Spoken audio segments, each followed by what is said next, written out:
والمرسلين سيدنا ومولانا محمد وعلى آله وصحبه أجمعين أما بعد سبحانك لا علم لنا إلا ما علمتنا إنك أنت العليم الحكيم وتب علينا إنك أنت التواب الرحيم رب اشرح لي صدري ويسر لي أمري واحلل عقدة من لساني يفقه قولي رضيت بالله ربا وبالإسلام دينا وبمحمد نبيا ورسولا ربي زدني علما وارزقني فهما آمين يا رب العالمين. Bapak Ibu yang kami muliakan, alhamdulillah kembali kita bersyukur kepada Allah atas segala nikmatnya. Alhamdulillah kita masih diberikan umur, masih diberikan kesehatan, diberikan iman, Islam, dan semoga juga diberikan ihsan. Semoga Allah Subhanahu wa taala terus mengistiqomahkan kita dalam kebaikan dan semoga Allah wafatkan kita dalam kondisi husnul khatimah. Amin ya rabbal alamin. Bapak Ibu yang dimuliakan Allah, pada hari Senin ini minggu yang ke-7 ya. Alhamdulillah kita akan melanjutkan kuliah kita. Pada hari Senin ini jadwal kita adalah mata kuliah Ma'rifatullah. Insyaallah kita akan membahas kitab Al-Hikam karangan Al-Imam Ibnu Athaillah As-Sakandari rahimahullahu taala rahmatan wasi'ah, dan juga disyarah oleh Asy-Syaikh Muhammad Sa'id Ramadan Al-Buti rahimahullahu taala rahmatan wasi'ah. Semoga kita semuanya dikumpulkan bersama beliau-beliau, bersama para ulama, bersama kekasih-kekasih Allah kelak di surga. Amin. Amin ya rabbal alamin. Bapak Ibu yang dimuliakan Allah, sebelum kita memulai belajar, maka mari kita berdoa terlebih dahulu. Semoga pembelajaran kita diberikan ilmu yang bermanfaat, diberikan keberkahan, diberikan ridho dari Allah Subhanahu wa taala. Bismillahirrahmanirrahim. Raditu billahi rabba wa bil islami dina wa bi Muhammadin nabiyya wa rasula.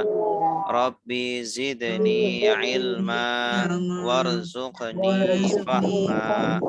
Amin. Bismillahilladzi la yadurru ma'asmihi syai'un fil ardi wala fis samai wa huwas sami'ul alim. Bismillahilladzi la yadurru ma'asmihi syai'un fil ardi wala fis samai wa huwas sami'ul alim. Bismillahilladzi la yadurru ma'asmihi syai'un fil ardi wala fis samai wa huwas sami'ul alim. Baik, Bapak Ibu yang dimuliakan Allah. Nah, hikmah yang keenam ini berbunyi, Bismillahirrahmanirrahim. Qala al-musannif rahimahullahu ta'ala al-imam Ibnu Athaillah As-Sakandari.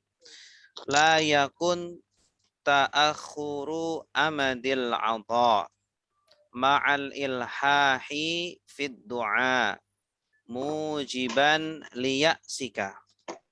Ya, la yakun, janganlah ada atau menjadi ta'akhuru amadil ata, terlambatnya kedatangan atau datangnya pemberian dari Allah, ma'al ilhah fid du'a, ya, padahal atau saat engkau bersungguh-sungguh dalam berdoa. Kita berdoa dan terus berdoa, meminta kepada Allah, meminta sehat, meminta sukses, meminta kaya, meminta permintaan-permintaan, ya. Kita diperintahkan meminta dan berdoa kepada Allah Subhanahu wa taala. Tapi kok sudah minta lama belum juga dikabulkan oleh Allah. Nah, kata Al-Imam Ibnu Athaillah, keterlambatan datangnya pemberian Allah jangan menjadikan sebab, ya, mujiban liyaksika, menjadikan sebab menyebabkan engkau berputus asa, ya, berputus asa kepada Allah sehingga berhenti untuk berdoa, kemudian tidak mau berdoa lagi. Jangan menjadikan hal tersebut menjadikan kita itu bosan berdoa atau kita berhenti berdoa. Berdoa. Teruslah berdoa kepada Allah Subhanahu wa taala. Ya, mungkin Allah senang mendengar rintihan kita, mungkin Allah senang mendengar suara kita. Mungkin Allah senang agar kita selalu mendekat kepadanya, meminta kepadanya, ya, DP kepadanya itu. Ya, takutnya kalau kita sudah dikabulkan, kemudian kita kabur, kemudian kita lupa dengan Allah, mungkin seperti itu. Fahuwa domina lakal ijabah, ya. Fahuwa, maka dia Allah domina lakal ijabah, menjamin bagimu ijabahnya doa, ya. Allah itu menjamin semua doa akan dikabulkan. Semua doa akan dikabulkan dan diijabah oleh Allah Subhanahu wa taala. Fima yakhtaruhu laka, tetapi terijabahnya doa itu dengan dalam dalam apa-apa yang dia pilihkan bagimu, gitu ya. Mungkin Allah Subhanahu wa taala, ya, tidak mengijabah persis seperti apa yang kita inginkan, tapi justru itu yang lebih baik bagi kita, ya. Tidak letterlek seperti apa yang kita ucapkan ketika doa. Ya, mungkin Allah tidak mengijabah seperti letterlek yang kita ucapkan, tetapi Allah tetap akan mengijabah doa kita. La fima takhtaru li nafsika. Bukan dalam apa-apa yang engkau pilih untuk dirimu. Jadi tidak letterlek seperti yang kita ucapkan. Ya, makanya dianjurkan ketika kita berdoa itu jangan meletterlekan atau jangan menspesifikkan apa yang kita minta, ya. Sumpama kita pengen apa, pengen mobil, ya. Wah, saya pengen mobil, ya Allah, mobilnya yang mereknya ini, ya Allah, yang made in ini, ya Allah, keluaran tahun ini, ya. Kalau bisa jangan seperti itu seperti mendikte Allah, gitu ya. Maka apa yang harus kita ucapkan ketika berdoa, ya, maka kita minta apa yang Allah lebih baik, yang menurut Allah itu lebih baik untuk kita. Kalau memang mobil itu lebih baik untuk kita, memudahkan kita dalam aktivitas sehari-hari, memudahkan kita dalam beribadah kepada Allah, berdakwah kepada Allah, maka mintalah seperti itu, ya. Tapi jangan kemudian spesifikkan seolah-olah kita mendikte Allah Subhanahu wa taala.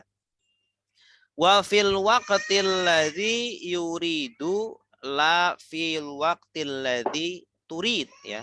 Dan Allah mengijabah doa pada waktu yang Dia kehendaki, yang Allah inginkan, ya. Mungkin Allah mengijabah doa nanti 2 tahun kemudian, kita pengennya tahun sekarang, ya.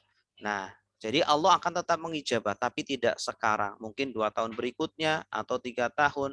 Kita sebagai hamba tetap yakin bahwa Allah Subhanahu wa taala merespon, ya, dan Allah Subhanahu wa taala mengijabah doa kita, tetapi waktu dan bentuk, ya, wujud dari ijabahnya doa itu mungkin tidak letterlek seperti yang kita ucapkan, seperti itu. Bapak Ibu yang dirahmati Allah, menurut Syekh Al-Buti, Muhammad Sa'id Ramadan Al-Buti rahimahullah, ya, yang mensyarah kitab ini, hikmah ini adalah lanjutan dari hikmah sebelumnya. Pada hikmah sebelumnya itu kan Allah menjamin rizki setiap makhluknya, setiap dari hambanya. Allah Subhanahu wa taala jamin. Selagi Allah menciptakan, Allah menjamin rizkinya. Nah, namun terkadang waktu datangnya itu tidak pada waktu yang kita inginkan, ya. Kita menginginkan hari ini, ternyata tidak datang hari ini. Kita menginginkan tahun sekarang, bukan tahun sekarang. Ya, mungkin tahun depan atau tahun berikutnya lagi dan seterusnya. Nah, makanya ketika rizki atau doa kita tidak datang pada waktu yang kita inginkan, jangan berputus asa untuk terus berharap dan berdoa kepada Allah Subhanahu wa taala. Itu. Dan Allah Subhanahu wa taala juga sudah menegaskan. Allah Subhanahu wa taala sudah berfirman di dalam surah Al-Mu'min atau surah Ghafir, nama lainnya surah Ghafir, ayat 60, wa qala rabbukum ud'uni astajib lakum. Dan berkata Tuhan kalian Allah Subhanahu wa taala, ud'uni, berdoalah kalian wahai hamba-hambaku, nih kepadaku, silakan minta kepadaku, berdoalah kepadaku, astajib, maka aku mengijabahi, aku akan mengabulkan untuk kalian, doa kalian. Nah, ini di sini jadi kita malah diperintahkan untuk berdoa dan Allah Subhanahu wa taala akan mengijabah doa kita. Bapak Ibu yang dirahmati Allah, jadi doa ini di dalam agama Islam ini adalah perkara yang sangat penting, perkara yang sangat urgent, ya. Bahkan doa ini adalah setengah dari usaha kita. Doa ini separuh dari usaha kita. Selain kita harus berusaha, kita berikhtiar, ya, kita belajar, kita bekerja, kita juga harus berdoa. Jangan lupa untuk berdoa bahwa keberhasilan kita itu tidak lepas dari perbuatan Allah Subhanahu wa taala. Gitu. Jadi jangan kemudian kita merasa hanya kita yang berperan, hanya diri kita yang bekerja, ya. Kita itu hanya sebagai apa? Kita hanya berikhtiar, kita hanya berusaha. Adapun yang menentukan, ya, yang membuat hasil itu adalah Allah Subhanahu wa taala. Bapak Ibu yang dirahmati Allah, Rasulullah pernah bersabda di dalam sebuah hadisnya, ad-du'a'u silahul mu'min. Doa atau doa ini adalah senjata orang yang beriman. Ya, makanya kaum muslimin ketika berperang melawan orang-orang kafir, mereka berdoanya sangat kencang sekali. Semakin mereka selain mereka juga mengasah pedang-pedang mereka, tombak-tombak mereka asah agar tajam, agar ketika berperang bisa membunuh lawan-lawan mereka. Mereka juga menggunakan doa yang kedua, faktor X-nya, yaitu berdoa. Ya, mereka terus berdoa kaum muslimin, ya Allah, bahkan Rasulullah berdoa dengan sangat khusyuk dan sangat DP merendah di hadapan Allah. Ya Allah, seandainya engkau tidak menangkan pasukan pasukan kaum muslimin ini di perang Badar ini, maka engkau, ya Allah, tidak akan disembah lagi di muka bumi ini, ya Allah. Tolong menangkan kami, ya Allah. Akhirnya apa? Allah Subhanahu wa taala menurunkan kemenangannya kepada kaum muslimin. Dan memang seperti itu, di antara syarat terkabulnya doa itu kita harus merasa dalam kondisi terdesak, dalam kondisi sangat membutuhkan. Sebagaimana ketika kita minta kepada orang tua ketika kita masih kecil, kalau kita mintanya dalam kondisi mendesak, ya, sangat membutuh terhadap apa yang kita minta. Ya Allah, Bu, Bapak tolong dong beliin ini, saya butuh sekali untuk ini. Nah, biasanya Bapak atau Ibu kita itu iba. Bapak atau Ibu kita itu luluh hatinya. Yang mungkin awalnya tidak mau memberi, akhirnya dia memberi. Begitupun ketika kita berdoa kepada Allah, jangan jadikan doa itu seperti hafalan-hafalan yang biasa kita ucapkan. Karena sudah berkali-kali kita ucapkan sehingga lewat begitu saja di lisan kita, sehingga tidak ada perasaan butuh terhadap apa yang kita minta. Bapak Ibu yang dimuliakan Allah, jadi doa itu adalah senjata orang yang beriman. Dalam kondisi sekarang pandemi, maka kita diperintahkan untuk banyak berdoa. Ya Allah, jagalah kami ya Allah, jagalah keluarga kami ya Allah, jagalah iman kami ya Allah, jagalah agama kami ya Allah, dan lain sebagainya. Sedang sakit ya Allah, berikanlah kesehatan ya Allah. Setelah sehat saya akan gunakan untuk ibadah ya Allah. Saya gunakan untuk menolong orang lain ya Allah. Nah ini salah satu bentuk tawasul kita adalah tawasul dengan amal soleh. Dengan beramal soleh, setelah itu kita meminta kepada Allah, maka akan lebih mudah dikabulkan oleh Allah Subhanahu wa taala. Bapak Ibu yang dimuliakan Allah, yang kedua, doa ini juga penghambaan tertinggi kepada Allah. Ketika kita berdoa, itu menampakkan ketidaksanggupan dan kelemahan kita sebagai seorang hamba. Maka sebaliknya orang yang tidak berdoa, itu artinya dia sombong kepada Allah. Merasa dia yang sanggup, mampu untuk melakukan segalanya. Namun orang yang berdoa, dia merasa dirinya lemah, dia merasa dirinya tidak mampu, merasa dirinya hamba yang sangat-sangat tidak memiliki kekuatan, hanya Allah saja, la haula wala quwata illa billah. Maka berdoa ini adalah salah satu bentuk penghambaan yang tertinggi kepada Allah Subhanahu wa taala. Sebagaimana di dalam hadis Rasulullah Shallallahu alaihi wasallam bersabda, ad-du'a'u mukhul ibadah. Ad-du'a'u mukhul ibadah. Berdoa ini adalah otak dari ibadah. Otak dari segala bentuk penghambaan kepada Allah Subhanahu wa taala. Ya, karena inti dari penghambaan apa? Kita menampakkan, mewujudkan atau mengekspresikan rasa butuh kita kepada Allah Subhanahu wa taala. Kemudian yang ketiga, doa ini juga bisa merubah takdir. Ya, tentu takdir yang dimaksud di sini adalah takdir mu'allaq, takdir yang bisa dirubah. Ya, dengan berdoa maka takdir-takdir mu'allaq yang masih bisa dirubah, maka dirubah menjadi lebih baik. Ya, Rasulullah bersabda, la yaruddul qada'a illa du'a'u. Ya, tidaklah menolak qada kecuali doa. Ya, terutama qada-qada yang memang bisa dirubah, yang masih menggantung, ya, yang bisa dirubah. Nah, sebagaimana di dalam Al-Quran Allah Subhanahu wa taala berfirman, innallaha la yughayyiru ma biqaumin hatta yughayyiru ma bi anfusihim. Sesungguhnya Allah Subhanahu wa taala tidak akan merubah keadaan suatu kaum sehingga kaum tersebut merubah terlebih dahulu kondisi dirinya. Ya, kita bangsa Indonesia tidak akan bisa berubah menjadi lebih maju, menjadi lebih baik kecuali orang-orangnya, rakyatnya juga mau berubah. Kita ingin menjadi negara yang sehat, ya, masyarakatnya juga harus hidup dalam kehidupan pola hidup yang sehat. Ingin menjadi masyarakat yang cerdas, maka pertama ya masyarakatnya harus belajar, harus sekolah, ya.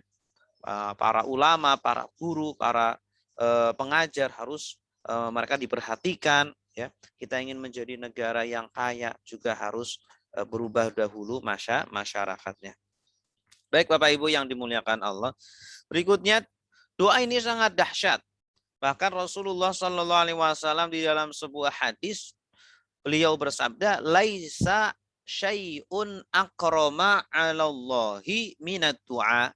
Tidak ada yang sesuatu yang lebih mulia bagi Allah selain doa. Ya, makanya ada orang yang mengatakan sebaik-baiknya perkataan adalah doa, gitu. Ya, kita berbincang-bincang, ngomong, ngobrol dan sebagainya, jangan lupa untuk menyisipi doa-doa, ya. Teman kita sedang sakit, syafaqallah. Teman kita habis nikah, barakallahu laka wa baraka alaikuma wa jama'a bainakuma fi khair. Teman kita habis lahiran, kita doakan barakallahu laka fil maulud, waruzikta birrahu. Jadi setiap kondisi kita diajarkan oleh Rasulullah Shallallahu Alaihi Wasallam untuk berdoa, ya, mendoakan diri sendiri, mendoakan orang lain, mendoakan kaum muslimin, terutama mendoakan para pemimpin-pemimpin kita agar mereka diberikan kekuatan. Itu. Bahkan ada ulama, Al-Imam An-Nawawi mengarang sebuah buku, sebuah kitab tebal yang dinamakan Al-Adhkar, yang artinya adalah zikir-zikir. Nah, zikir-zikir ini diantaranya adalah doa-doa. Beliau sebutkan dari mulai bangun tidur sampai tidur lagi, apa saja yang bisa diucapkan atau disunahkan untuk diucapkan, ya, yang berupa zikir ataupun berupa doa. Baik, kemudian di dalam sebuah hadis juga Imam Ahmad mengeluarkan dalam musnadnya dari Abu Sa'id Al-Khudri radhiyallahu anhu bahwa Nabi Shallallahu alaihi wasallam bersabda, "Ma min muslimin yad'u bida'watin laisa fiha ismun wala qati'atu rahimin illa a'tahu Allahu biha ihda salas." Tidaklah seorang muslim berdoa dengan doa yang di dalamnya tidak ada dosa. Ya, artinya jangan kita berdoa untuk kehancuran saudara kita, untuk kehancuran kaum muslimin. Ya, tidak boleh, haram hukumnya. Dan tidak boleh doa untuk pemutusan hubungan kekerabatan, kecuali Allah memberikan satu dari tiga hal. Pertama, disegerakan untuknya doanya, disimpan untuknya di akhirat, atau dia dialihkan dari keburukan semisalnya. Gitu. Ya, artinya apa? Doa yang terkabulnya doa itu tidak harus berupa apa yang kita sebutkan, letterlek seperti yang kita ucapkan, tidak.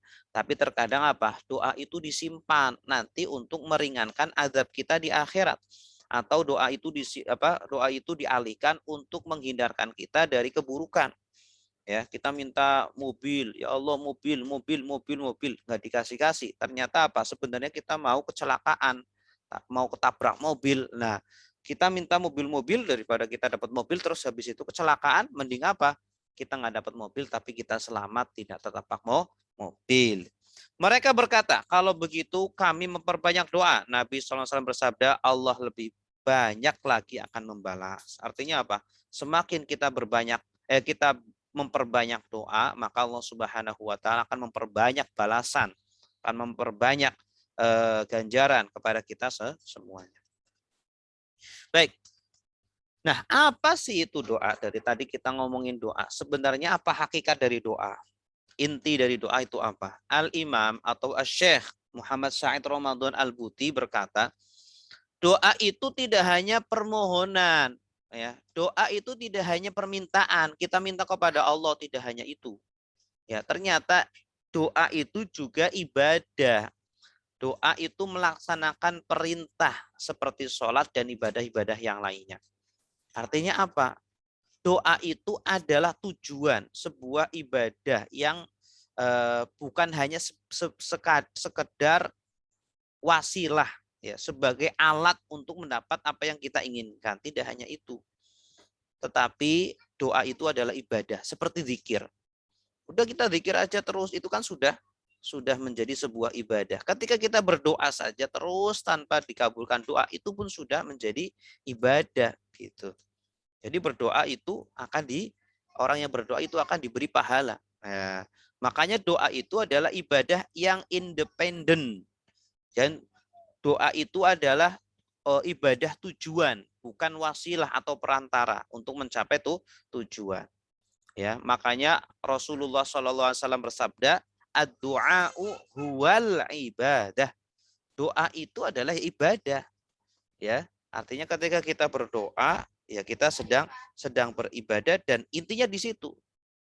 Ya, makanya ketika kita memperbanyak membaca Al-Quran, kemudian lupa untuk meminta kepada Allah, Allah Subhanahu wa taala akan berikan apa-apa yang kita butuhkan, bahkan apa yang kita tidak minta. Itu ya.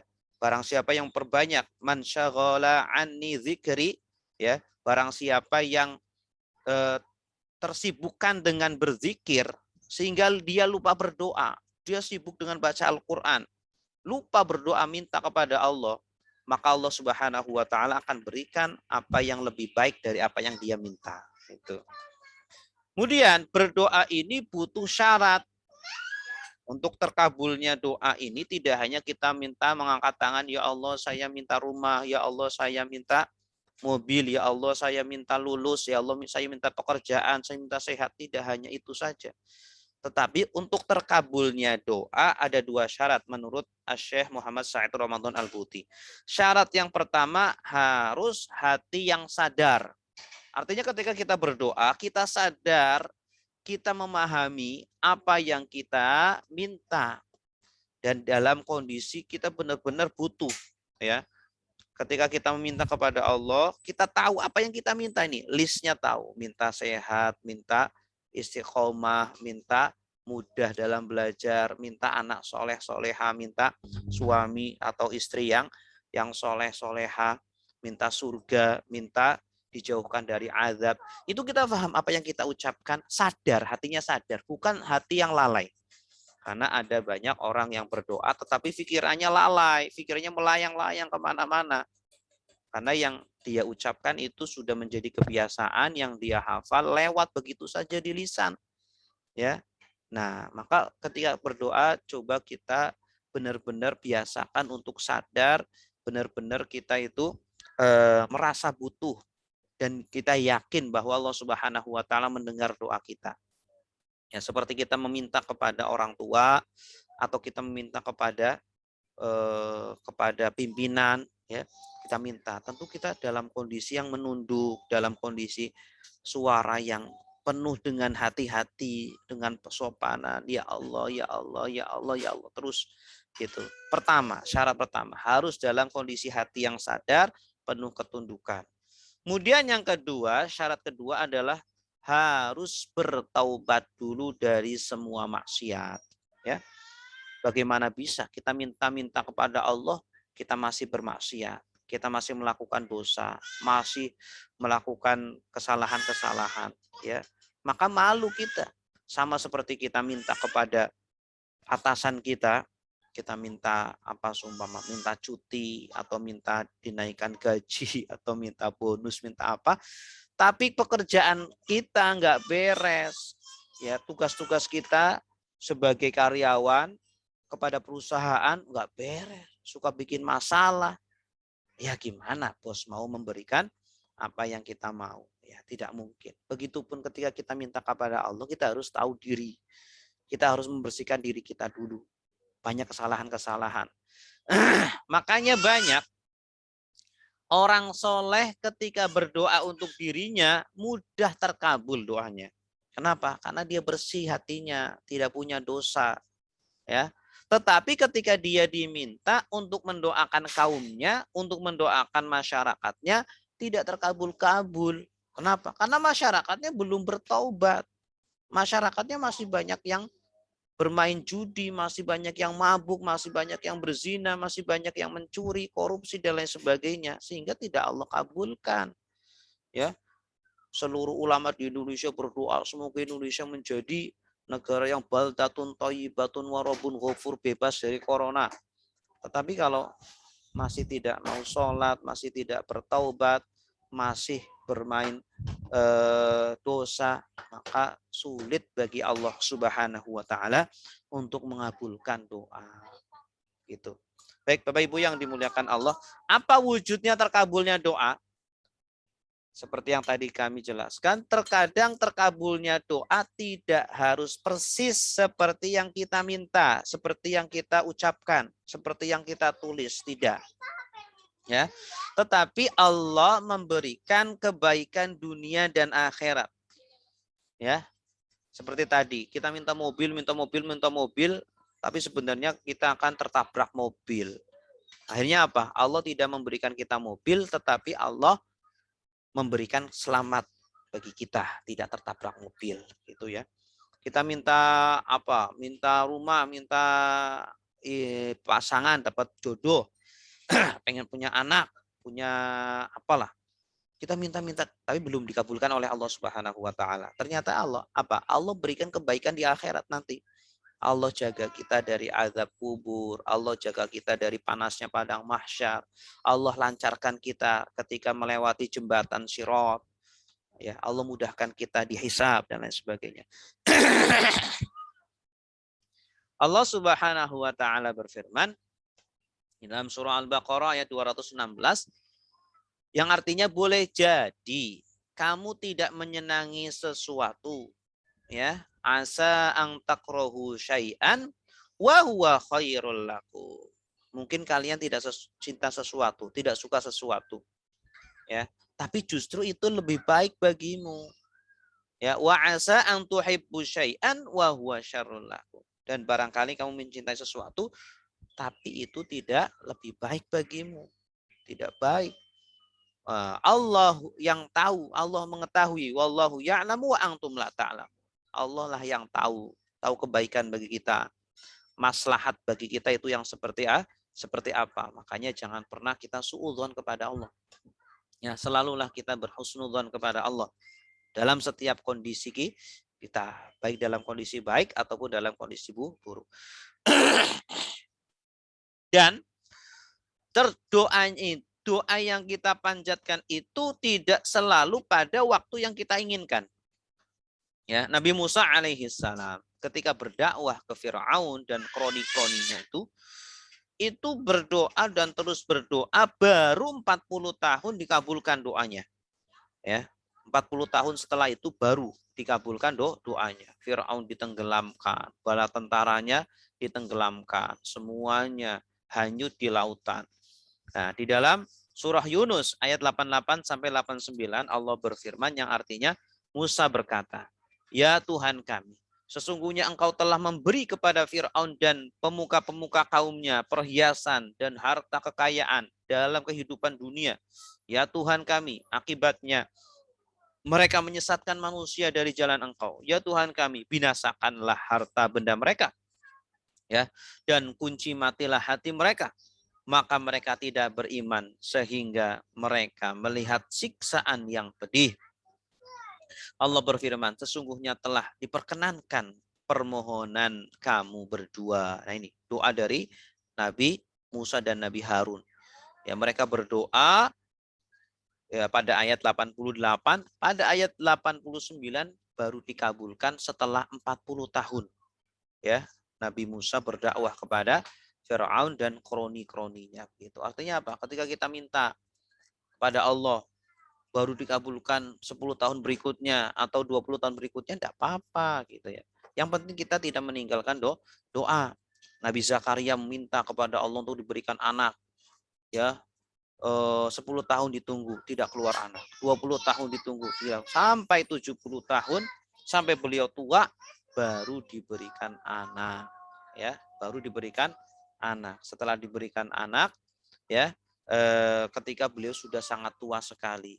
Nah, apakah itu mustahil? Tidak mustahil ketika Allah Subhanahu wa taala berkehendak, walaupun istri dari Nabi Zakaria sudah tua, nah, untuk ini kan itu untuk hamil, untuk sudah di repair, beranak ya, jadi.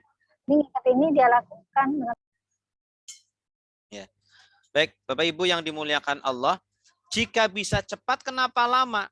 Ya, Allah itu kan berkuasa untuk mempercepat terkabulnya doa kita. Bisa saja celing kun fayakun. Kenapa kok Allah memperlama? Bisa saja sekarang corona hilang seketika, celing dihilangkan oleh Allah. Kun fayakun. Tetapi kenapa kok lama? Nah, ada hikmah, ada alasan-alasannya. Ya, di antaranya adalah apa? Allah Subhanahu wa taala ya ingin menguji kita seberapa besar keimanan kita kepada Allah. Ketika kita ditimpa musibah, apakah kita masih tetap beribadah? Apakah kita semakin mendekat kepada Allah? Apakah kita terus-menerus dalam kegelimangan maksiat gitu ya. Allah Subhanahu wa taala menjamin terkabulnya doa. Di dalam sebuah hadis Rasulullah bersabda, yustajabu li ahadikum ma lam ya'jal. Akan dikabulkan doa masing-masing dari kalian selama ia tidak tergesa-gesa, tidak terburu-buru. Lama banget sih, lama banget gitu ya. Oh, enggak terkabul-kabul. Itu artinya apa? Terburu-buru dia, tergesa-gesa. Ya, seperti apa namanya mendikte Allah, ya. Dengan dia mengatakan, aku telah berkata, yaqulu da'autu falam yustajab li. Aku udah berdoa ini kok enggak dikabul-kabulkan ya. Gimana sih Allah sih, saya udah minta ini, minta itu, minta sehat, apa kok nggak dikabulkan? Nggak boleh seperti itu. Tidak boleh, apalagi kalau diucapkan itu tidak boleh. Ya, kalau ada perasaan seperti itu, segera kita tampik jauh-jauh dan kita bersyukur alhamdulillah kita masih diberikan ilham oleh Allah untuk terus berdoa. Gitu. Ketika kita berhenti berdoa, nah ini bahaya. Jangan kemudian kita berhenti berdoa, tapi terus-menerus sebagaimana nasihat dari Al-Imam Ibnu Athaillah As-Sakandari gitu. Karena doa yang kita ucapkan tidak sia-sia. Doa yang kita ucapkan tidak lewat begitu saja. Selagi kita sudah berdoa dengan syarat-syaratnya. Kemudian selanjutnya, menunggu terkabulnya doa itu ibadah. Ya, artinya apa? Selama kita berdoa, terus berdoa, itu juga ibadah. Ya, coba bayangkan kalau kita ibadahnya sampai 10 tahun. Kita berdoa terus, berarti selama 10 tahun itu kita dianggap ibadah. Gitu ya. Jadi berdoa itu sesuatu yang sangat-sangat ya, sangat-sangat ibadah yang sangat luar biasa gitu. Kemudian yang ketiga, Allah mencintai orang yang terus-menerus berdoa. Ketika kita berdoa tapi tidak dikabul-kabulkan, mungkin Allah mencintai suara kita, mencintai rintihan-rintihan kita, ya, mencintai tangisan kita. Allah senang mendengar hambanya itu menangis, senang gitu. Nah, makanya di sini Rasulullah SAW bersabda, Innallaha yuhibbul mulihina bid-du'a. Sesungguhnya Allah Subhanahu wa taala itu suka, sayang, cinta kepada orang-orang yang terus-menerus berdoa. Mulihin itu apa? DP, berdoa terus, minta terus, itu senang. Allah itu senang seperti itu, hamba yang seperti itu. Nah, artinya dia terus mendekat kepada Allah. Gitu.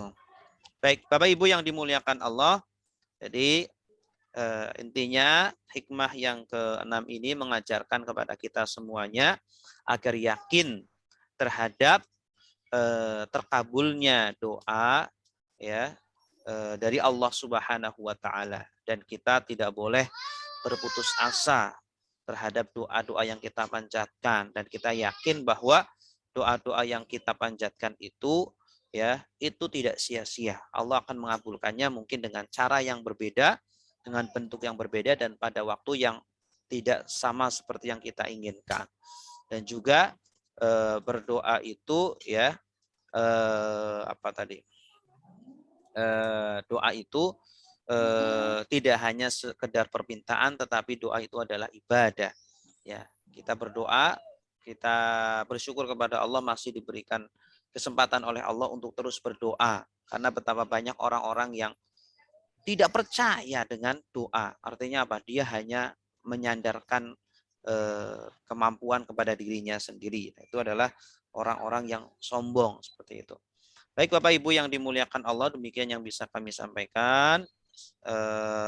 Bagi yang ada pertanyaan silakan ditulis. Nanti kita bacakan. Sebelum kita masuk pada sesi pertanyaan. 1/3.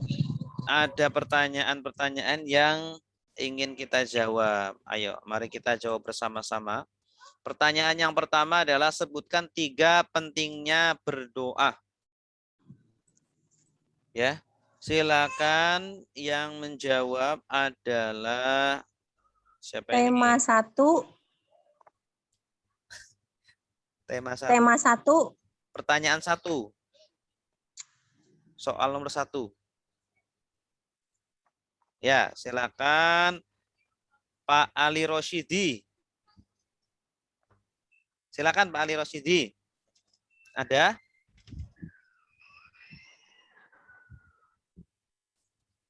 Nomor 1, sebutkan 3 pentingnya berdoa. Yang tulis Ustaz. Ya. Sibuk nggak? Monggo.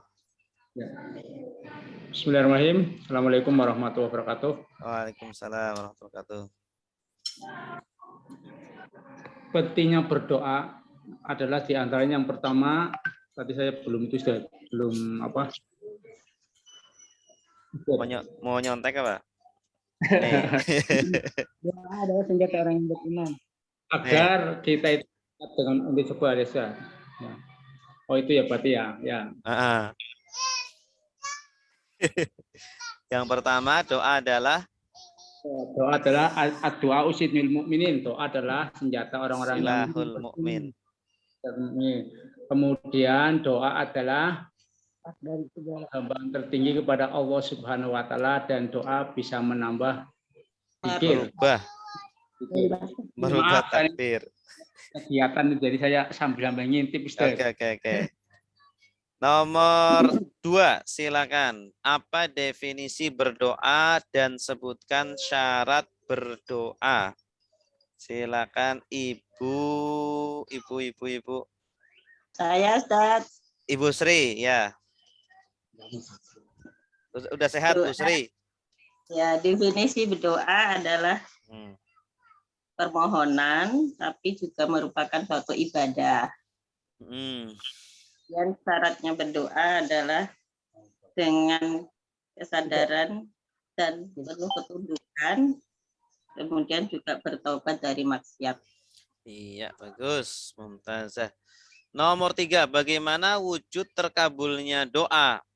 Silakan Ibu Monira. Bu Monira. Di Bandung ya. Mencintai sesuatu bagi tapi belum tentu baik baginya. Silakan Ibu Monira. Ada? Bu Neneng aja. Ibu Neneng, silakan Bu Neneng. Wujud dari terkabulnya doa yaitu barangkali Allah mencintai sesuatu tapi belum tentu baik bagi kita, bagi kamu. Barangkali kamu mencintai sesuatu tapi belum tentu baik bagi kamu. Ya, wujud terkabulnya doa bisa jadi apa? Sesuai dengan apa yang kita ucapkan atau disimpan di akhirat ya. Dikabulkan ya. Tadi yang hadis tadi disimpan di akhirat atau tadi apa? Atau nanti dihindarkan dari musibah atau keburukan. Iya, bagus. Baik, terima kasih semuanya Bapak Ibu. Sekarang kita akan membacakan pertanyaan-pertanyaan dari Bapak Ibu. Yang pertama dari Ibu Emma di Depok. Assalamualaikum Ustaz. Waalaikumsalam. Afan izin bertanya, apakah boleh kita mendoakan pemimpin yang dolim agar mendapat hidayah? Boleh sekali. Orang kafir aja boleh. Orang kafir juga boleh untuk kita doakan gitu. Bahkan kalau sumpama orang tua kita ya kita wajib kita doakan semoga mendapat hidayah begitu. Kedua, bolehkah kita doakan orang lain dengan niat agar doa yang baik tersebut juga kembali kepada kita? Boleh, silakan. Tidak ada orang yang berdoa kecuali ada malaikat yang akan mendoakan kepada kita. Ya. Walaka bimisli dzalik, dan semoga bagimu apa yang kamu doakan gitu. Jadi kita berdoa itu kita tidak rugi, justru akan didoakan oleh malaikat. Doanya malaikat itu lebih mustajab daripada doanya kita. Kemudian dari Ibu Nina, Assalamualaikum Ustaz. Anam, Waalaikumsalam. Mau tanya pendapat Ustaz, saya pernah dengar tentang syirikul doa ya. Maksudnya mengutuskan doa dengan pemikiran kalau tidak membaca al-maksurat akan mendapat musibah. Bagaimana Ustaz? Maksudnya kalau nggak membaca maksurat maka akan mendapatkan musibah. Ya ini nggak benar ya.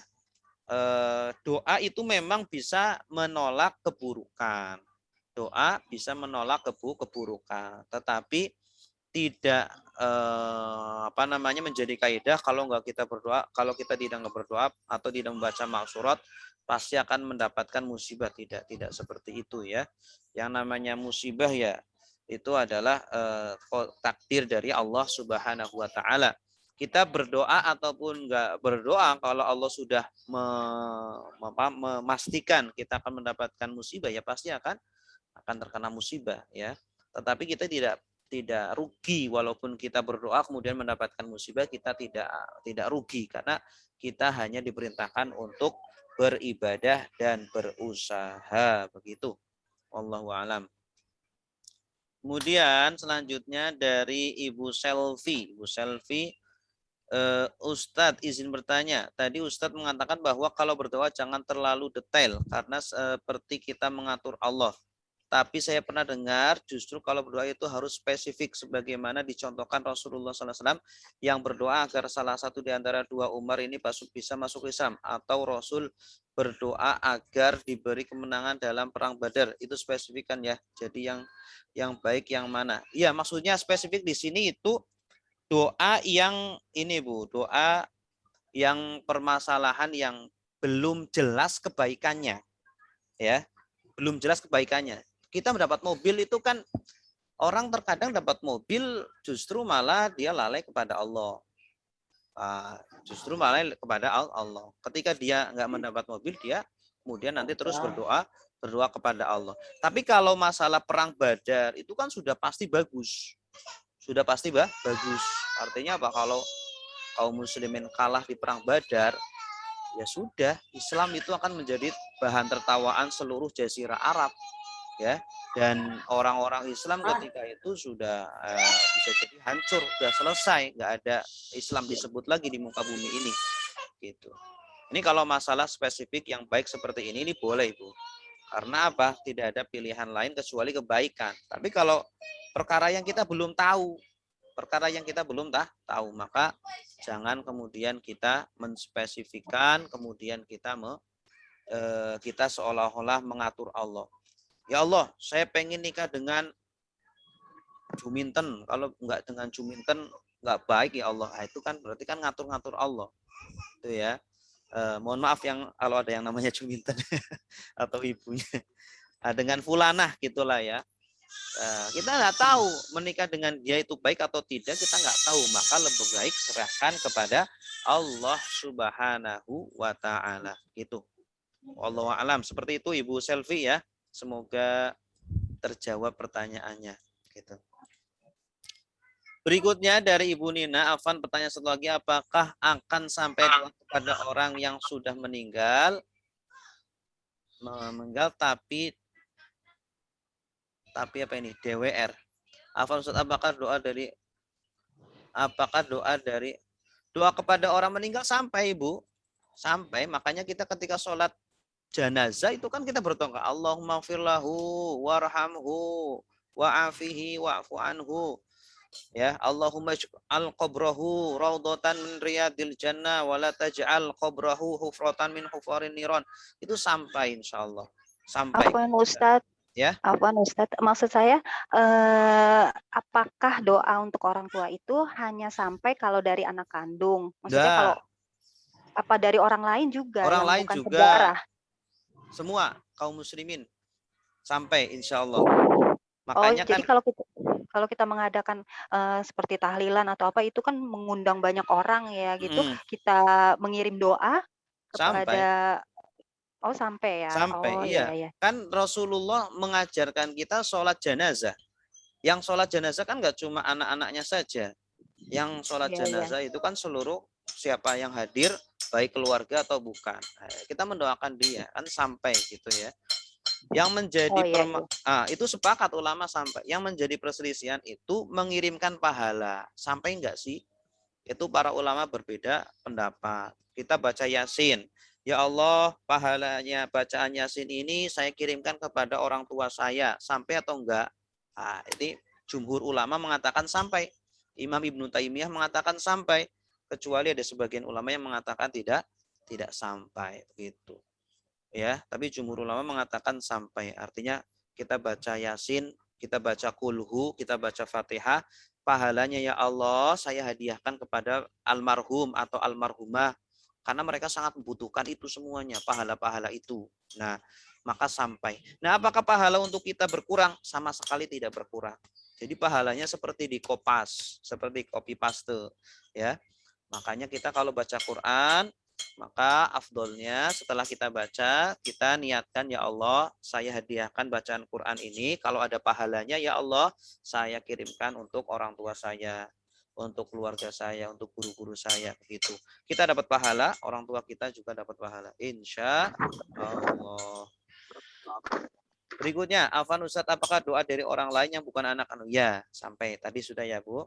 Kemudian Pak Luki, apa saja yang dilarang dalam berdoa? Tadi berdoa untuk keburukan orang lain, berdoa untuk memutus hubungan silaturahim, ya, berdoa kepada bukan selain Allah, meminta kepada selain Allah, atau apa ya, apalagi ya, berdoa untuk kaum muslimin tidak boleh gitu ya. Doa maksudnya doa untuk kehancuran kaum muslimin nggak boleh gitu ya. Sumpama, makanya kan yang namanya berdoa itu tidak boleh kita mendoakan kaum muslimin binasa, nggak boleh walaupun dia itu zalim gitu, nggak boleh. Ya, yang boleh kita apa, mendoakan mereka untuk mendapatkan hidayah, mereka untuk mendapatkan kesadaran gitu ya. Sumama pemimpin-pemimpin kita banyak yang zalim, banyak yang korupsi, banyak yang khianat. Kita berdoa ya Allah semoga mereka diberikan kesadaran, diberikan taubat, diberikan apa namanya, teguran ya, agar mereka segera merubah ya, atau segera bertaubat seperti itu. Baik, berikutnya dari Ibu Emma. Alfa nanya lagi Ustadz, kalau kita kalau kata Ustadz kita kalau berdoa jangan mendetail ya. Tapi ada pendapat ayo tadi sudah ya. Ibu Emma tadi jawabannya sama, pertanyaannya sama seperti Ibu siapa tadi? Ibu Selfie. Baik ya. Baik, selanjutnya dari Pak Luki. Masih banyak. Izin bertanya Ustaz, jika berdoa minta yang terbaik kepada Allah, jadi tidak memperinci doanya, apakah boleh? Ya boleh, itu boleh. Ya, kita minta yang terbaik kepada Allah karena Allah ya'lamu wa antum la ta'lamun. Allahu ya'lamu wa antum la ta'lamun gitu. Bahkan diceritakan ada seorang ulama, ada seorang syekh ya dari Mesir datang ke Masjidil Haram. Ketika dia datang di Masjidil Haram, dia tidak berdoa, ya Allah saya minta ini, minta itu, minta ini gitu. Dia hanya berdoa, ya Allah anta ta'arifu hali, ya Allah anta ta'arifu hali. Dia hanya berdoa apa? Ya Allah, engkau mengetahui kondisiku, ya Allah. Engkau mengetahui kondisiku, ya Allah. Dia nggak minta apa-apa, cuma bilang kayak gitu doang. Gitu ya. Kenapa? Karena dia yakin Allah akan memberikan apa yang terbaik bagi dia. Ya, mungkin dia sakit, Allah kasih. Ya, kayak orang yang nggak enak lah, seumpama kita minta kepada seseorang, kadang nggak enak, mau mengucapkan nggak enak, ya. Tapi dia tahu, ya, yang kita dia orang yang kita minta darinya, dia tahu kondisi kita. Oh, kamu minta uang, nih. Oh, kamu minta pekerjaan, nih. Dan Allah lebih tahu daripada manusia, gitu ya. Maka ketika kita tanpa menyebutkan permintaan kita, Allah akan memberikan. Makanya kan ada sebuah hadis yang mengatakan bahwa barang siapa yang disibukkan dengan berzikir kepadaku, ya, maka Allah akan memberikan apa yang dia mau walaupun dia tidak minta. Ya, kita sibuk baca Quran terus ngajar, ya. Kita lupa minta, ya Allah saya minta ini, minta itu. Allah berikan semua yang kita minta, bahkan lebih dari apa yang kita minta. Wallahu a'lam. Berikutnya ibu siapa nih? Ibu Emma, Depok. Ustadz nanya, kalau ada orang yang didolimi seseorang, lalu dia berdoa agar orang yang didolimi dibalas oleh bagaimana? Ini nggak bagus, Bu. Ini tidak mencerminkan kaum muslimin ya. Kaum muslimin itu apa namanya, di dalam Al-Quran itu apa sih? Saya lupa ayatnya. Saya lupa ayatnya. Intinya apa? Kaum muslimin itu adalah orang yang ketika didolimi dia tidak membalas. Ya, ketika didolimi dia tidak membalas, tetapi justru dia apa? Membalas dengan kebaikan. Itulah akhlaknya orang muslim, ya. Dan itulah ujian kita ya sebagai seorang muslim, itu ketika dizalimi dia itu tidak membalas. Dan itu jihad, termasuk jihad Bapak Ibu. Jihad jangan dimaknai hanya sekedar mengangkat pedang saja, ya. Jihad itu secara bahasa pun artinya bukan berperang. Jihad itu secara bahasa itu artinya bersungguh-sungguh, bukan berperang sama sekali. Berperang itu salah satu makna kecil dari berjihad, begitu. Makanya Rasulullah ketika pulang dari perang Badar, beliau mengatakan roja'na minal jihadil asghar ilal jihadil akbar. kami pulang dari jihad kecil, yaitu perang Badar, kepada jihad besar. Jihad besar itu apa? Melawan hawa nafsu, ya. Kemudian melaksanakan perintah-perintah Allah dan lain sebagainya. Jadi ketika kita menegakkan perintah-perintah Allah, menjauhi larangan-larangannya, itu juga berjihad. Ya, kaum muslim. Nujum. Hah? Nujum. Apa yang jum-jum? Halo? Ya, jadi jihad itu jangan dimaknai hanya mengangkat pedang saja, tetapi ketika kita menjalani kehidupan di sini, di dunia ini, kita bersabar, kita melaksanakan perintah Allah, bersabar mendapatkan musibah, itu juga berjihad begitu. Dan Allah Subhanahu wa taala akan memberikan balasan yang besar kepada kita. Nujum dah dia. Ketika kita Nujum, Ibu. Ketika kita sedang disakiti, ya, kaum muslimin ini sebenarnya ketika di Mekah itu, menurut sebagian pendapat, ketika di Mekah itu mereka sanggup untuk melawan penindasan dari orang-orang kafir, sanggup. Coba kita lihat Umar bin Khattab itu seberapa kuatnya sih? Wah, Umar itu kan ditakutin oleh seluruh orang Mekah, ya. Abu Bakar kurang disegani apa sih Abu Bakar As-Siddiq? Itu kan orang yang sangat terhormat sekali di Mekah. Orang-orang Abu Jahal, Abu Lahab itu takut sama Abu Bakar, sama Umar, sama Utsman. Itu orang-orang besar, ya. Tapi kenapa kok ketika kaum muslimin disakiti di Mekah itu tidak mau melawan? Karena tidak ada perintah dari Allah dan dilarang oleh Allah untuk melawan. Ya, artinya apa? Ketika itu kaum muslimin ketika disakiti, udah jangan melawan, diem aja. Ya, menerima saja. Begitu. Ya. Baru setelah kaum muslimin hijrah ke Madinah, turunlah perintah dari Allah, silahkan kalian membalas ketika disakiti, ketika kalian diserang. Ya. Dan itu jihadnya itu lebih ringan ketika melawan dibandingkan ketika kita itu menahan untuk membalas permusuhan atau siksaan dari kaum kafir ketika di Mekah gitu. Coba bayangin Bapak Ibu, kita itu ketika disakiti oleh orang lain, itu kan kita di dalam Islam kan apa yang harus kita lakukan? Apakah kita balik membalas? Tidak boleh. Kalau kita balik membalas, kita sama-sama berdosa. Ya, kita ditampar, kita balas menampar lagi, kita sama-sama berdosa jadinya. Maka di dalam Islam ketika kita disakiti orang adalah kewajiban kita apa? Fa'fu, maafkanlah. Enggak apa-apa, maafkanlah walaupun kita sanggup untuk membalas. Walaupun kita disakiti, kita sanggup untuk membalas. Dalam Islam sikap yang benar adalah kita memaafkan, begitu. Nah, dan itu memaafkan itu adalah jihad yang lebih berat dibandingkan jihad untuk melawan musuh. Gitu. Coba bayangin, kita bisa membalas tapi nggak boleh membalas, ya.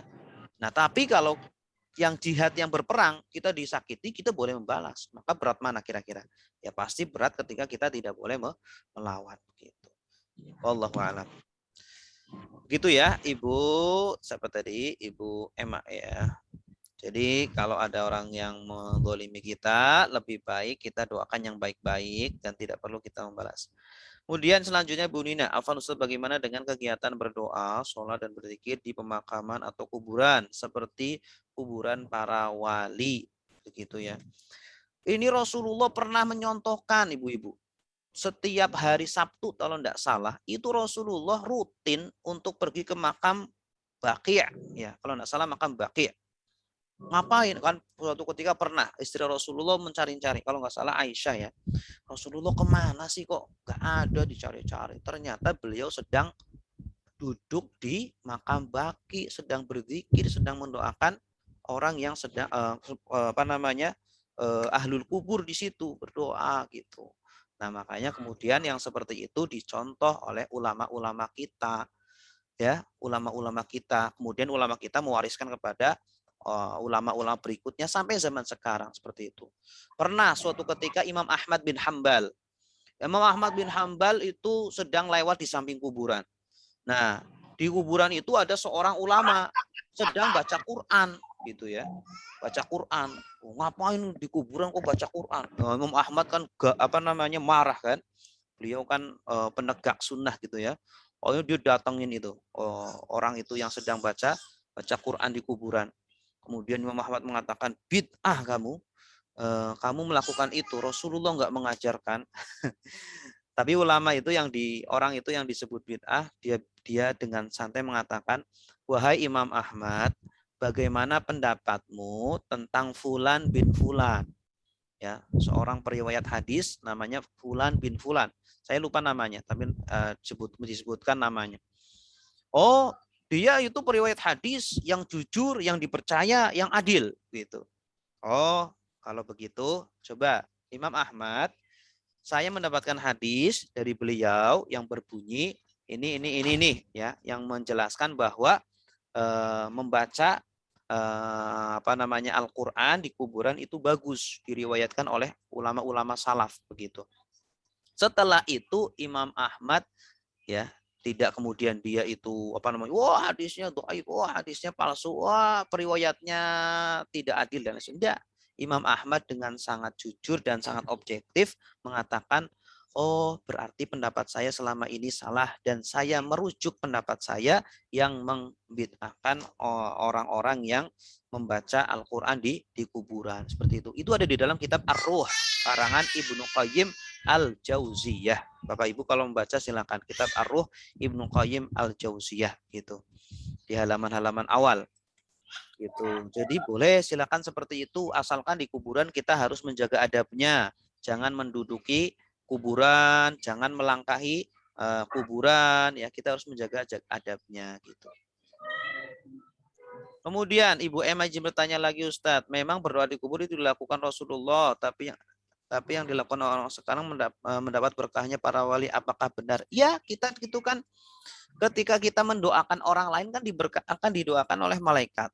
Apalagi yang didoakan adalah wali-wali gitu. Dan yang didoakan itu tidak harus orang yang masih hidup. Orang yang sudah mati pun ketika kita doakan kita akan mendapatkan berkahnya. Kita akan mendapatkan pahala atau mendapatkan doa dari malaikat seperti itu. Itu ya.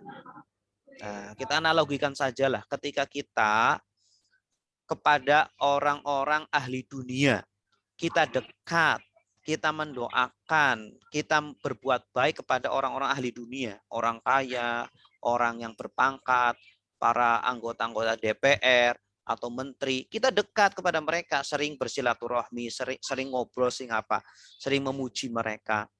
Ya, kira-kira dia sikap kepada kita bagaimana? Pasti sikapnya baik. Sikapnya baik, mungkin kita akan dikasih ini, kasih itu, dan lain sebagainya. Tapi kita mengharapkan akhirat, bukan mengharapkan dunia. Nah, kita mengharapkan akhirat kepada ahli-ahli akhirat, yaitu para wali-wali Allah, kekasih-kekasih Allah. Ya, orang-orang yang sudah mendapatkan keberkahan gitu. Jadi mereka para sahabat pun mereka mencari keberkahan dari Rasulullah Shallallahu Alaihi Wasallam. Ya, bekas wudhunya Nabi itu menjadi rebutan gitu. Ya, bekas wudhunya Nabi menjadi rebutan, liurnya Nabi menjadi rebutan itu ya. Pernah pipisnya Nabi itu pun menjadi diambil oleh salah satu sahabat diminum. Ya, kemudian Rasulullah mengatakan perut kamu nggak akan terkena bahaya atau penyakit apapun setelah itu. Masya Allah.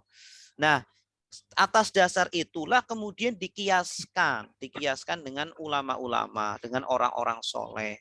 Para sahabat mengambil keberkahan dari Nabi, maka kita kiaskan kepada orang-orang soleh. Ya, kenapa mereka mengambil keberkahan dari Nabi? Karena faktor kesolehan Nabi Shallallahu Alaihi Wasallam dan kedekatannya dengan Allah Subhanahu Wa Taala. Makanya dikiaskan dengan ulama-ulama yang soleh begitu. Allahu a'lam bishawab. Seperti itu. Ya. Ada pertanyaan lagi? Silakan Bapak-bapak, Ibu-ibu.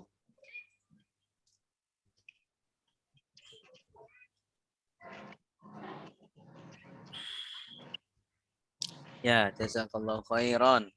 Ibu Emma.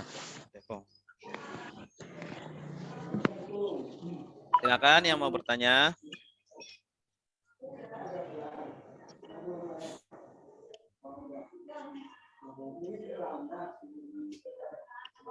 Apakah benar kalau seorang anggota keluarga di dunia berbuat maksiat, orang tuanya yang sudah wafat akan mendapatkan siksa kubur? Tergantung. Tergantung. Kalau dia berbuat maksiat karena sebab almarhum atau almarhumah, maka ya almarhum atau almarhumah ini dapat transfer dosa. Naudzubillah. Contoh apa? Sumpama almarhum almarhumah ketika di dunia ini ya membuka diskotik gitu ya, membuka diskotik. Setelah meninggal kemudian ya keturunan-keturunannya pada pada joget-joget di sana, diskotik. Ya semakin lama berdiskotik mereka ya semakin pahalanya semakin dosanya semakin banyak ya, ditransfer kepada almarhum atau almarhumah. Tapi kalau yang tidak ada kaitannya dengan almarhum atau almarhumah, maka ya almarhum almarhumah ya tidak mendapatkan transferan dosa ya, karena Allah sudah berfirman wala taziru waziratun wizra ukhra ya, dan tidaklah seseorang akan menanggung dosanya orang lain, semuanya masing-masing ya. Kita yang berdosa ya kita yang menanggung, bapak kita berdosa ya bapak kita yang menanggung, sesuai dengan siapa yang melakukan gitu. Kalau misalnya anak yang durhaka itu Ustadz gimana? Iya, anak yang durhaka itu kan Nabi Nuh, Nabi yang anaknya durhaka siapa? Nabi Nuh ya. Nabi Nuh kan anaknya durhaka. Apakah Nabi Nuh itu berdosa gara-gara anaknya durhaka? Tergantung. Kalau ayahnya itu sudah mendidik, ya orang tuanya sudah mendidik, sudah menunjukkan jalan yang benar, tetapi kemudian ya memang anaknya tidak mau, ya ayah tidak berdosa, walaupun sudah meninggal tidak berdosa. Tetapi kalau ayahnya tidak mendidik, ayahnya tidak menyekolahkan yang benar, ya udahlah terserah anak saya mau sholat, mau nggak sholat, mau ngaji, nggak ngaji, mau ibadah, mau apa, terserah. Nah, itu berdosa. Ya, ayah yang seperti itu berdosa. Wallahu a'lam. Bapak Triadi, Assalamualaikum Ustaz. Apakah benar jika setiap malam Jumat arwah turun ke bumi atau ke kuburan? Ini saya belum mendapatkan hadisnya. Kalau itu belum mendapatkan hadisnya. Kalau memang ada arwah yang turun ke bumi, gitu. Enggak sih Pak, kalau menurut saya sih enggak sampai seperti itu. Kalau arwah sudah di sana ya sudah gitu. Tidak akan kemudian balik ke rumahnya gitu ya. Tidak. Tetapi bukan berarti kita tidak perlu mendoakan. Tetap kita mendoakan ya. Walaupun tidak datang ke rumah tetap mendoakan. Kita doakan mereka untuk ya semoga di sana diberikan ampunan, diberikan tempat yang mulia, semoga dilancarkan semua urusannya gitu. Karena mereka lebih butuh doa daripada kita di dunia ini gitu ya. Cuma mereka itu di dalam kitab Ar-Ruh dijelaskan bahwa mereka itu diperlihatkan amal-amal kita. Orang tua kita itu diperlihatkan amal-amal kita. Orang tua yang sudah meninggal ya. Jadi anak kamu ini nih habis sholat atau habis haji, habis umroh, habis puasa. Itu diperlihatkan, nih anak kamu habis gini. Nanti senang orang tua kita, almarhum almarhumah. Nah, ketika diperlihatkan sedang maksiat, ini anak kamu habis maksiat nih, anak kamu habis ini. Nanti sedih seperti itu. Mereka bersedih gitu. Ya, kita kan pengennya orang tua kita kan walaupun sudah almarhumah pengennya selalu senang kan, selalu bahagia. Maka kalau bisa ya kita berpahala. Ya berbuat ketaatan seperti itu.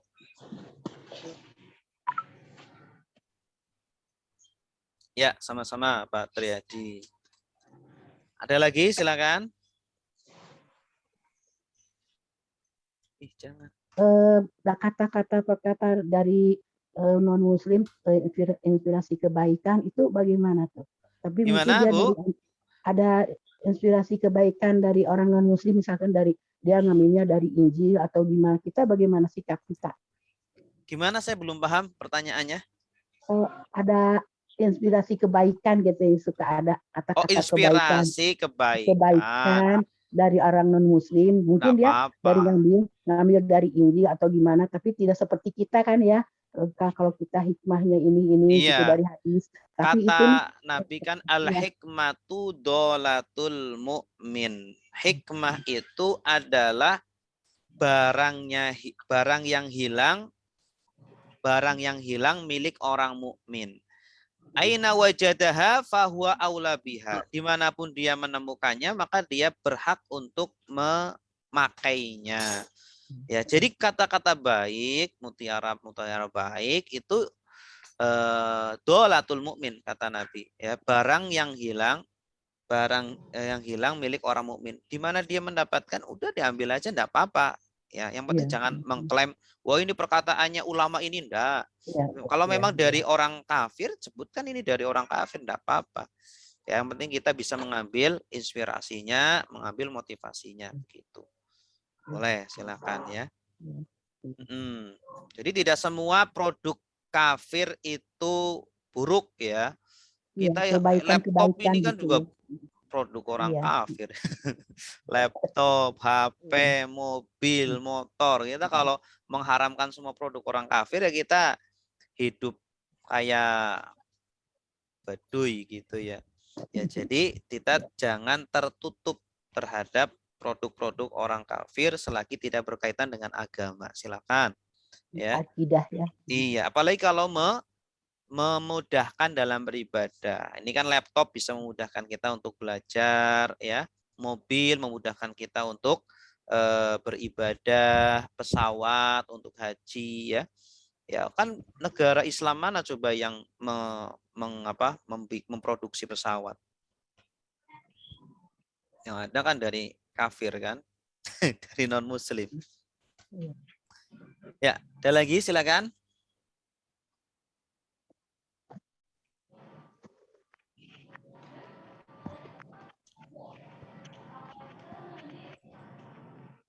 Baik, kalau tidak ada lagi, alhamdulillahirabbil alamin. Terima kasih Bapak Ibu semuanya. Mohon maaf jika ada yang salah. Mari kita tutup dengan doa kafaratul majlis. Subhanakallahumma wa bihamdika asyhadu an la ilaha illa anta astaghfiruka wa atubu ilaik.